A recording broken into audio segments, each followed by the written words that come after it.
할렐루야, 반갑습니다. 인사하겠습니다. 선교하고 구제합시다. 네, 네, 이거 오랜만에 하니까 기분 좋습니다. 네, 제가 동영상을 보니까 이 배가 이렇게 나와 있더라고요. 그래가지고 배에 힘을 주려고 했더니 더 어색한 것 같습니다. 양해 바랍니다. 곧 뺄게요.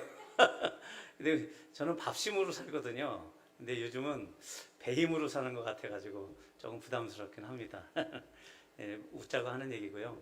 마음 풀어드리려고 너무 경직되지 마시라고. 예배는 하나님 앞에 잔치다 이렇게 생각하시고 가벼운 마음으로 들어주셨으면 좋을 것 같습니다. 오늘 시편 이제 우리 묵상집이 시편 90편으로 갑자기 뛰어 넘어갔습니다. 그러니까 예레미야 15장까지 있다가 훌쩍 갑자기 이제 시편으로 넘어왔는데요. 다음 달부터는 열왕기 상부터 다시 이제 묵상이 진행되는 것 같습니다. 묵상집이 나와 있으니까 나중에 광고 시간에 말씀드리겠습니다. 오늘 이 시편 기록자는 하나님의 사람 모세 이렇게 기록되어 있어요. 그래서 유명한 이스라엘의 영적 지도자 이 모세가 이 시편을 기록하는데 이것이 이제 자기 자신만의 관점이 아니라 이 시를 이 공동체의 죄악 그리고 그에 대한 하나님의 진노 이런 것들을 배경으로 해서 지금 이 시편을 기록하고 있습니다. 그러면서 또다시 하나님의 은혜를 구하고 있는 그런 내용의 시편인데 특히 이 내용을 보면 시간들에 관련된 이야기들이 나와 있어요. 그리고 1절에서 보면 우리의 거처가 되셨다. 어떤 장소적인 개념으로 또 어떤 하나님의 과의 우리의 관계를 지금 표현하고 있습니다. 그래서 산이 생기기 전 천지를 창조하기 이전에 바로 이 피조 세계보다 선지하고 계신 그 하나님의 관점에서는 하루가 천날 같고 하루를 천년처럼 보실 수도 있지만 천년을 하루처럼 보실 수 있는 이 하나님의 놀라우신 지식에 대해서 말씀하고 있습니다. 그리고 당신의 우리에게 계시하신 만큼만 우리 인간들은 그렇게 그 한계성 안에서 하나님을 바라보며 상상하며 그의 경이로움을 찬양할 수밖에 없는 인간들의 한계성 이것에 대해서 얘기하고 있습니다. 그 거처에 있어서도 나그네 같이 살았던 그 이스라엘의 그 선조들의 삶이 있죠. 아브라함, 이삭, 야곱 그들은 거처가 없었어요. 장막 생활을 했습니다. 이렇게 나그네와 같은 인생, 갑자기 어디로 쏠려갈지 모르는 우리의 인생, 갑자기 무슨 사고가 났다거나 질병이 들었다거나 이런 것 때문에 어디로 쓸려갈지 모르는 우리 인생 가운데 오직 하나님의 축복을 받아야 우리가 살 수 있는 존재이기 때문에 이 축복을 기대하는 마음이 이 시편 안에 들어가 있습니다. 그래서 대대 우리의 거처가 되신다. 한 달 한 달 모을 돈 없이 날마다 그렇게 바쁜 재정 상황 가운데서도 안정되게 거할 집도 없이 전세나 월세살이를 해야 하는 이런 기약 없는 방랑의 삶 가운데에도 또 이사나 이직의 삶을 그렇게 사는 것이 우리의 현실일지라도 이 현실을 넘어서 우리의 확실한 거처 안정된 거주지가 되시는 바로 그분은 하나님뿐이시다. 이런 고백을 지금 이 모세는 하고 있습니다. 나그네이죠. 그래서 이 사막을 걷는 나그네의 인생을 한번 생각을 해보세요. 그것은 이 사막을 걸어가다가 오아시스를 하나 만났다고 생각을 해보세요. 그 오아시스 같은 분이 우리 하나님입니다. 그 오아시스에 달아났을 때 비로소 이 사막과 같은 인생에서 우리가 좀 쉴 수 있겠구나 이런 생각을 하게 되는 것, 이것을 배경으로 지금 모세가 이 글을 쓰고 있는 것이다 라고 볼 수 있습니다. 하나님을 경외하는 자에게는 그리고 하루를 천년처럼 살 수 있게 하실 수 있는 분이 바로 하나님이시다라는 것을 오늘 시간의 관점에서도 말씀하고 있습니다.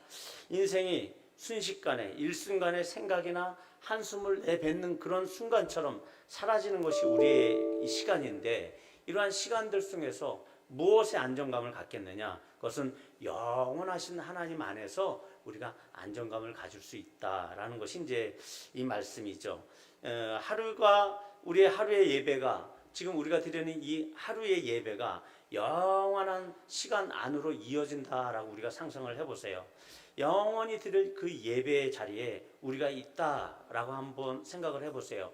그 영원 가운데 있는 그 예배의 하나가 오늘의 예배다라고 하면 이 예배는 천년동도가 아니라 영원 가운데 있는 예배다라고 볼 수 있는 거죠. 그러니까 오늘 하루를 하나님은 천년이 아니라 영원으로 봐주시는 거예요. 우리가 하나님을 향해서 전심으로 예배하러 이렇게 나왔잖아요. 하나님은 우리를 영원 가운데서 우리를 지금 바라보고 계시는 거예요. 우리가 드리는 이 예배가 하나님은 영원히 받으시는 향기로운 예배로 보실 수 있다라는 것이 이제 오늘 이야기의 주 안점이죠. 자, 이렇게 우리의 연수의 자랑은 뒤를 돌아다 보면 또한 수고와 슬픔뿐이다 이렇게 얘기하고 있는데, 그러면 인생에 남을 게 하나도 없지 않습니까?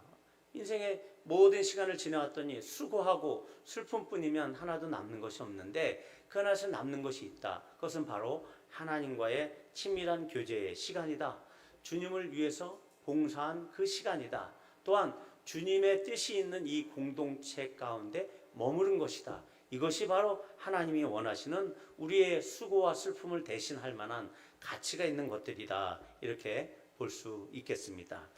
자, 그래서 오늘은 티끌로 돌아가야 되는, 먼지로 돌아가는 이 인간의 유한성과 이 덧없음을 고려할 때, 이 덧없는 인생의 나락으로 떨어지는 것은 하나님의 진노하심 때문이다. 이렇게 이 모세는 고백하고 있습니다. 이것은 이스라엘의 공동체의 죄뿐만이 아니라 우리 각 사람의 죄가 하나님의 진노하심을 불러일으키게 하셨기 때문에 결국 우리가 티끌처럼 인생의 나락으로 떨어졌다라고 볼 수 있다라는 것이죠.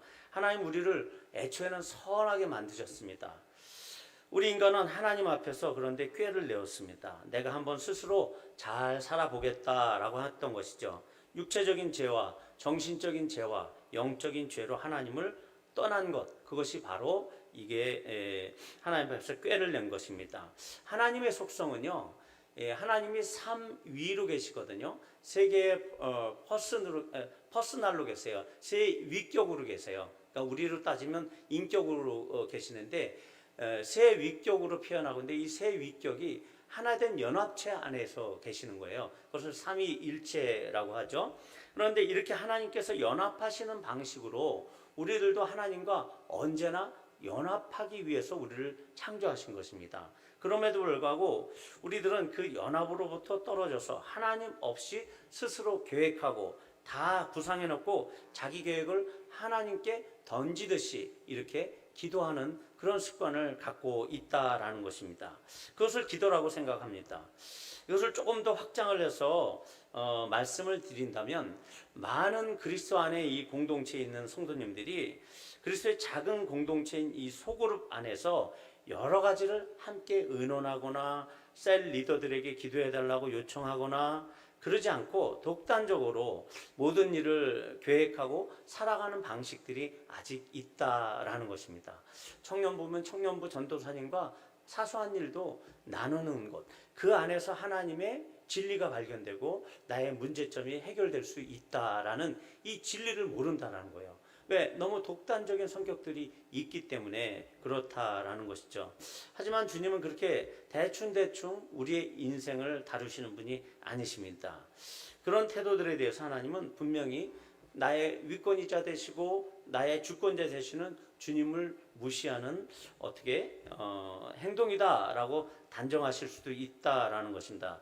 대부분의 많은 크리스찬들의 인생이 하나님 앞에서 의미 없는 인생으로 끝나고 마는 것은, 그렇게 티끌과 같은 인생으로 마무리되는 이유를 우리가 생각해 볼 필요가 있다라는 것입니다.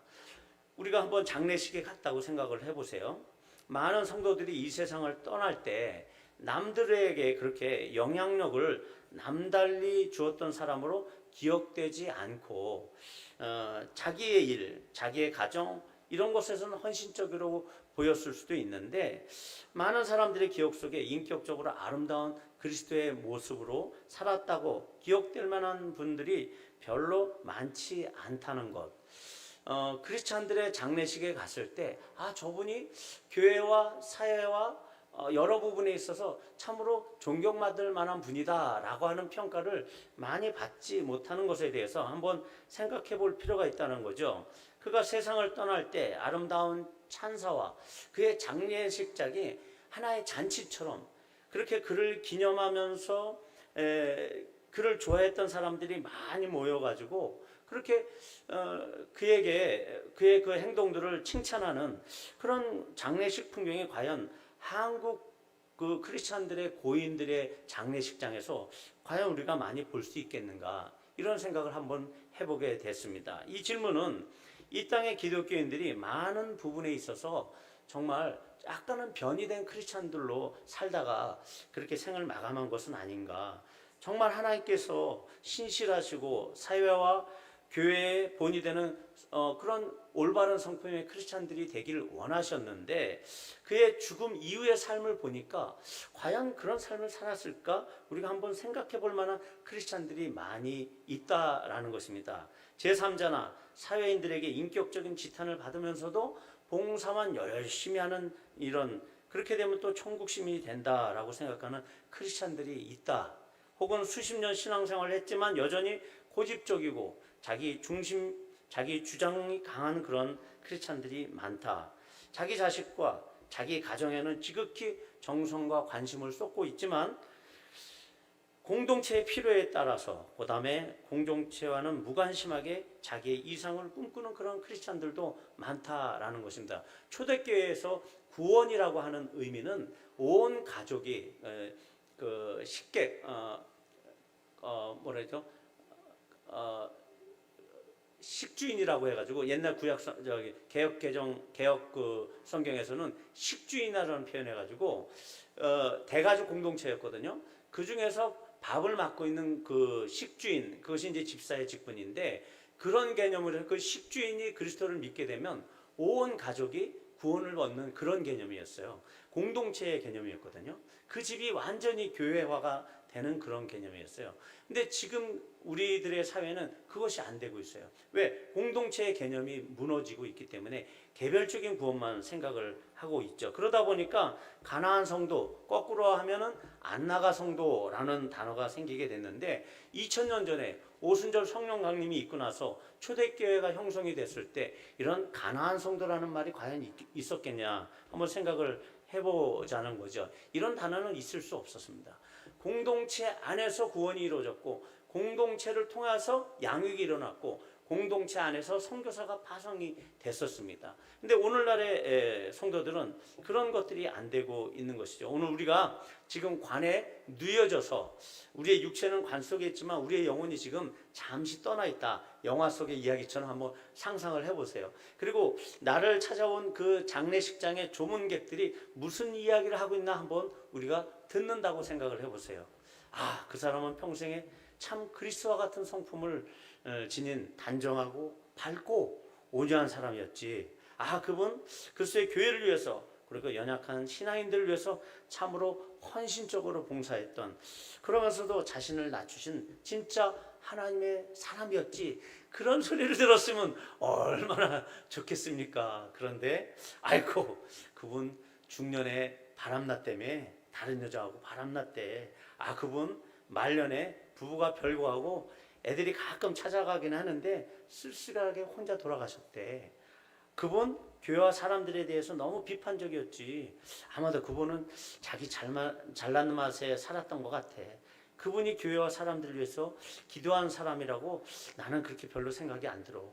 왜? 가식적으로만 생각이 되기 때문에 그렇지. 아, 그분 썬데이 크리스찬이었지. 그런 말을 듣는다면 여러분 어떻게 하실 겁니까? 하나님 앞에서 부끄러워서 어떻게 하실 거냐는 것이죠. 이 땅에서 우리가 속된 말로 하면 이제 독고다이 신앙 이런 말을 하는데, 그런 독고다이 신앙이 아니라 하나님이 나의 거처가 되신다는 이런 신앙, 오늘의 이 모세처럼 하나님께서 나의 거처가 되신다는 이 신앙 고백을 할 수 있는 정도의 사람이라고 한다면 그 하나님의 거처는 바로 이 그리스도의 공동체라는 것을 꼭 기억하셔야 됩니다. 하나님의 공동체 없이 하나님의 거처를 우리가 찾을 수 없는 것입니다. 하나님께서는 이 그리스도의 공동체 안에서 하나님의 쉼과 안식과 하나님의 그 신령한 것들을 부어주시기로 결정하셨고, 하나님의 진리 안에서 우리가 올바로 서 나아가려면 이 공동체가 필요한 것입니다. 이 아름다운 공동체 안에서 자기의 부끄러움도 내어줄 줄 알고 아름다운 하나님 나라의 나눔, 섬김 이런 것들을 배워가면서 어려울 때 기도해 달라, 또 도와달라 이렇게 요청할 수 있는 그런 정주자의 신앙, 뜨내기 신앙이 아니라 정주자의 신앙의 태도를 가지라라는 하나님의 요청이 아닐까 생각을 하는 것입니다. 지금처럼 대예배로 모이는 것, 이것은 하나님의 장엄하심과 어미를 나타내는 예배입니다. 하지만 우리의 소그룹 셀 모임들은요, 하나님의 세밀한 음성을 듣는 곳이에요. 어머니처럼 다정하게 우리가 하는 이야기를 우리의 지체들을 통해서 듣게 하시는 거예요.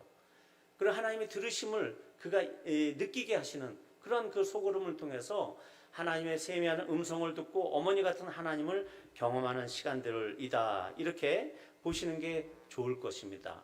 이 일들에 우리 셀 리더들을 세워주신 것입니다. 담임 목사가 세운 것 절대 아닙니다. 이 셀 리더는 하나님께서 우리 교회를 세우기 위해서 세워주신 것입니다.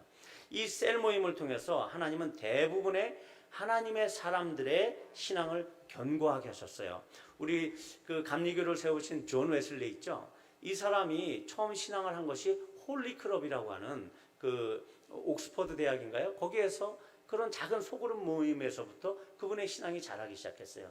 그분이 미국에 선교를 갔다가 다시 돌아오는 길에 풍랑이 일어나는데 그쪽에서 사람들은 다 죽어간다고 소리칠 때 한쪽에서 조용히 기도하고 찬양하는 집단들이 있었습니다. 예, 경건주의 집단 이름이 갑자기 생각이 안 납니다. 뭐였죠? 응? 뭐였죠? 예, 예?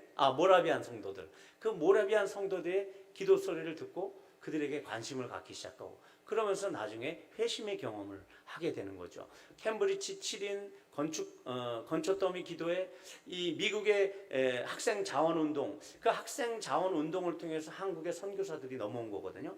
이 미국의 부흥과 학생 자원 운동을 일으켰던 그 기초가 되는 것이 바로 건초 더미 기도회. 학생들이 기도회를 하다가 막 가는데 소나기가 쏟아진 거예요. 그 건초 더미 안으로 학생들이 급하게 들어갔는데 그곳에서 기도를 하면서 부흥의 불길이 붙은 것이죠. 그 안에 뜨거움이 임하면서 성령께서 그들에게 자원하는 운동, 선교사로 자원하자, 학생들을 독려하자, 이런 운동이 일어나면서 많은 선교사들이 이 동남아 일대야 세계 각곳에 선교사로 나가게 된 것이죠. 그러니까 이 소그룹 모임을 통해서 하나님의 사람들을 하나님은 견고하게 세워 나가셨던 것입니다. 주일에 한 번 말씀을 듣는 것은 큰 소리로 말씀하시는 하나님을 경험하고 끝나는 것입니다.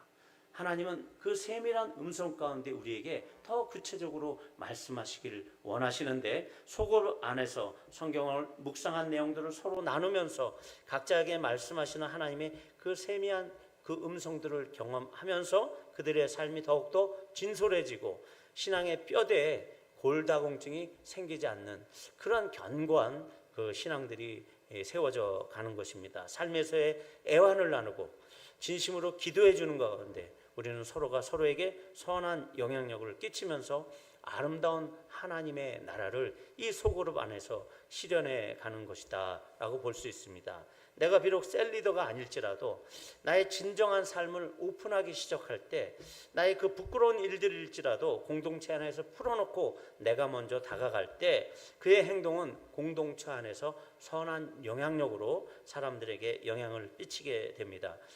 나도 하나님 앞에서 저렇게 반응하면서 살아야 하겠구나, 이렇게 생각하고 도전하는 일들이 이 공동체 안에서 일어날 것이다 라는 것이죠. 공동체의 리더는 이것을 비밀로 지키고 공동체 안에서만 그것을 계속 나누면서 그들을 세워 나가는 겁니다. 우리 모두가 연약하지 않은 사람이 없어요.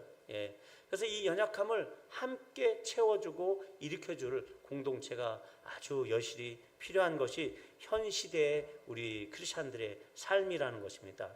우리가 죽음 이후에 칭찬받지 못하는 그러한 사람들이 아니라, 그러한 원인이 됐던 전적으로 독립적인 태도에서 벗어나는 그 그리스도 안에서 지혜가 필요한 것입니다.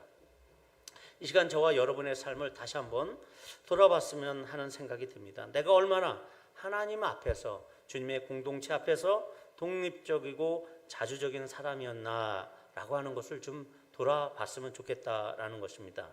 저와 여러분이 조금만 더 하나님께 잘 반응을 했었다면, 전의 말씀이죠.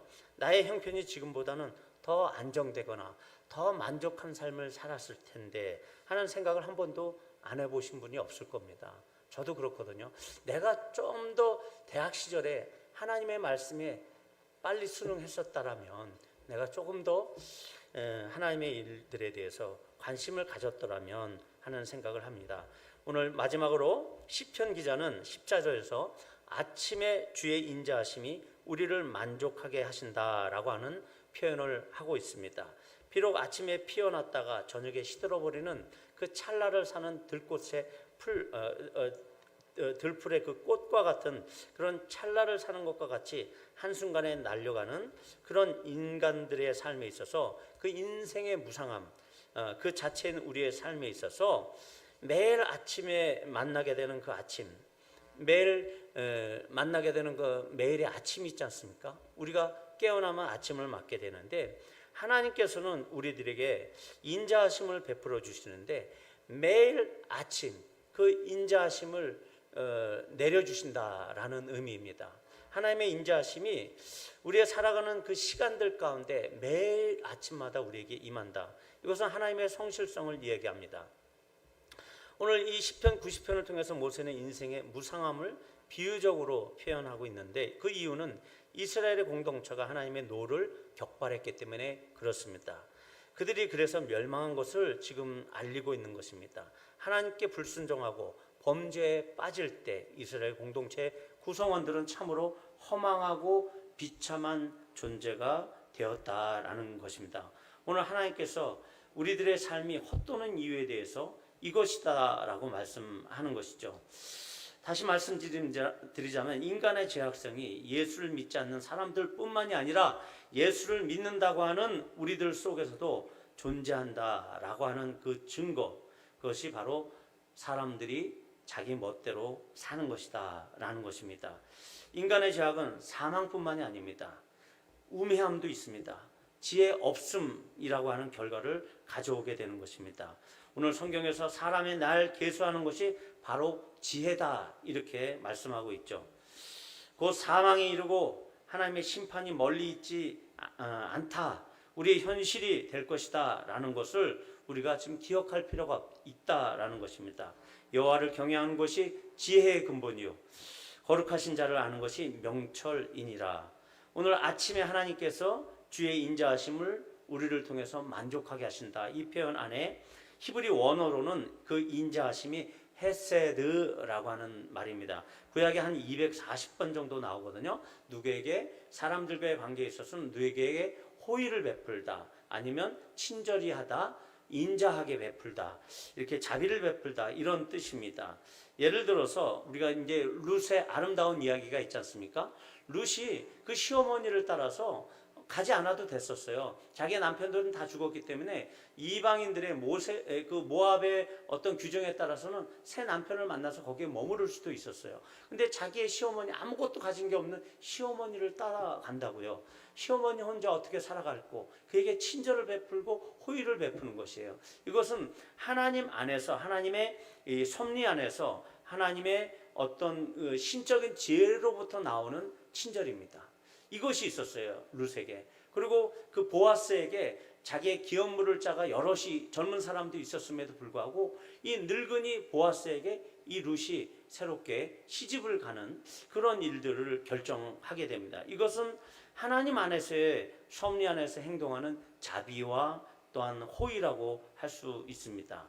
하나님께서 출애굽기 34장에 하나님께서 여호와라 여호와라 자비롭고 은혜롭고 노하기를 더디하고 인자와 진실이 많은 하나님이다, 그러면서 내가 인자를 천대까지 밟으며 악과 과실과 죄를 용서하리라, 이렇게 표현하고 있거든요. 우리의 죄가 주홍과 같을지라도 하나님께서 우리의 죄를 용서해 주실 만한 그런 호의가 있는 분이 바로 이 헤세드라고 하는 말인 거죠. 그러니까 이 헤세드를 매일 아침마다 우리에게 베풀어 주시는 거예요. 안 그러면 우리는 그 전날의 죄악으로 인해서 이미 죽었어야 합니다. 심판받아야 했습니다. 그럼에도 불구하고 매일 아침마다 성실하게 이 헤세드를 주시는 거예요. 우리를 호의를 베풀어 주시는 거예요. 친절을 베풀어 주시는 거예요. 하나님은 이것을 결정하셨습니다. 하나님의 어떤 신령한 모든 영적인 그 계획 안에서 우리에게 이것을 부어 주시기로 결정하신 것이죠. 이것이 매일 아침마다 우리에게 오는 이 하나님의 은총이다라고 볼 수 있습니다. 이것은 또한 하나님의 언약적인 관계 안에서 발견이 됩니다. 아브라함과 이삭과 야곱의 관계 안에서 하나님께서 이 헤세드를 베풀어 주셨기 때문에 우리는 이 언약 안에 있는 우리들에게 베풀어 주시는 이 헤세드를 마음껏 누릴 필요가 있다라는 것입니다. 하나님 우리의 죄악을 속죄하실 뿐만이 아니라 매일마다 또 그 죄를 지은 것에 대해서 눈 감아 주시는 분은 아니에요. 그에 대한 죄를 지은 것에 대한 죄책은 감당하시게 합니다. 그럼에도 불구하고 우리의 근원적인 죄들은 이미 그리스도 예수를 통해서 완전히 매일 아침마다 우리를 해방시켜 주고 계시는 그 하나님에 대해서 오늘 이 시편 기자는 말씀하고 있는 것이죠. 결론적으로 주 우리 하나님의 은총을 우리에게 내리사, 이 말이 17절에 나와 있습니다. 이 은총이라는 뜻은 아름다움 혹은 즐겁게 하는 것 혹은 광채, 이렇게 히브리서에서 번역을 하고 있습니다. 히브리 원어상으로 아름다움, 광채, 그리고 즐겁게 하는 것. 이 하나님의 은총이 이렇게 표현된 것은 우리들을 향한 주님의 은혜와 관심이 광채라는 걸로 과시화되는 거예요. 눈으로 보여지는 것입니다. 아름다움, 우리를 즐겁게 하는 것, 이런 것들로 보여지는, 그러니까 우리의 삶에 있어서 뭔가 즐거움이 있다라는 것은 하나님의 은총이다라는 것이죠. 이 모세는 이 즐거움의 은총을 지금 구하고 있어요. 우리가 살아가면서 우리의 손이 행할 일을 하나님께서 견고해 주십시오, 견고하게 해 주십시오라고 지금 모세가 요청하고 있거든요. 이것은 뭐냐면 지금 모세가 이것을 어디에서 쓰고 있는 거냐면 지금 광야 생활을 40년 동안 거치면서 이제는 가나안 땅을 바라보고 있는 거예요. 모세는 가나안 땅을 못 들어갔지 않습니까? 이미 광야를 지나오면서 우리의 삶이 이 사막과 같은 삶에서 거처가 되시는 분, 잠깐 지나가는 들풀과 같은 우리의 인생의 삶에서 이 시간적인 관념에 있어서 영원성 안에서 우리를 불러주시는 그 하나님 안에서 지금 무엇을 요청하고 있냐면 우리의 손에 일이 행한 바를 견고하게 해주십시오. 그건 뭐냐면 우리가 곧 넘어가야 될 이 축복의 땅, 은총의 땅 안에서 정말 실제적으로 이 은총을 받게 해주십시오라고 이렇게 기도하는 거거든요. 그 이야기는 뭐냐면 우리에게 주실 축복이 지금 날마다 우리에게 쌓여져 가고 있음에도 불구하고 이 은총의 단계를 못 넘어가고 있는, 아직은 이 가나안 땅에 들어가지 못하고 있는 이 상황에 있는 우리들에 대해서 우리가 어떻게 하나님 앞에 반응해야 되느냐를 말씀하고 있다라는 것입니다. 우리도 이런 우리의 손의 일들이 이루어지기를 원하는 하나님의 은총을 기대하고 살고 있다. 그 와중에서 우리가 이 소원을 가리우는 것들이 우리들에게 동시에 존재한다라는 것을 지금 모세가 이야기한다는 것이죠. 우리의 은밀한 죄, 우리의 비밀스러운 죄들을 이 시간에 다시 한번 철저히 내려놓기를 소망하는 것입니다. 이것은 우리 인간들 속에 있는 내적인 실태이기 때문에 그렇습니다. 우리의 마음속 깊은 곳에 자리 잡은 죄의 본성은 타인은 물론 심지어는 자기 자신까지 속일 수는 있지만 하나님의 눈 앞에서는 벌거벗은 것 같이 모두 드러날 수밖에 없는 것입니다. 이것은 그리스도를 믿는 우리 같은 동료들이나 심지어 자기 자신으로부터도 숨겨져 있기 때문에 이런 더러운 것을 해결하지 않는 그런 오염된 상태에서는 하나님의 헤세드가 내 안에서 완성될 수가 없다라는 것을 말씀하고 있습니다. 어두운 수렁과 같은 인간의 마음을 비추어서 그곳에 숨겨진 죄악을 끄집어내서 청산하기 위해서는 우리의 영혼 가운데 하나님의 얼굴에 빛이 비춰져야 하는 것입니다. 이 은총이 저와 여러분들에게 있기를 원합니다. 우리의 모든 날이 주의 분노 중에 지나가지 않도록 우리는 우리들의 죄악, 독립적인 태도를 철저히 그리스도 앞에, 작은 공동체 앞에 내려놓는 습관을 가져야 하겠습니다.